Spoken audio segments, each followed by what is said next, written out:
Bid sonder ophou. Dis wat die Bybel sê in 1 Tessalonisense 5 vers 17. En as jy soos ek is, het jy al seker gedink, ek het 'n regte werk, ek het kinders, goed moet gedoen word, ek moet slaap. Hier's wat dit nie beteken. Beteken nie jy loop die hele dag rond met jou oë toe en bid hardop nie. So weird wees en gevaarlik as jy bestuur. Wat die skrif eintlik vir ons probeer sê is, maak jou lewe 'n gesprek met God.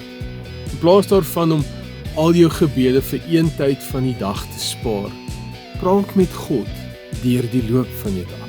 As jy moet wag by 'n stop and go, of omdat hulle alweer bande op die pad aan die brand gesteek het, wat nogal gereeld in ons dorp gebeur. Here, gee my geduld. As jy jou laptop aansit, Here, lei my vandag in my werk. As jy bekommerd voel oor jou kind, Here, beskerm my. As jy iets mooi sien of iets nice gebeur, Here, dankie. Kort gebede deur die dag. Dis gebed sonder ophou. So vandag moenie worry oor perfekte gebede nie. Bly net in koneksie met God. Konstante gesprek van praat en luister. Dis wat bid sonder ophou beteken. Die Here seën.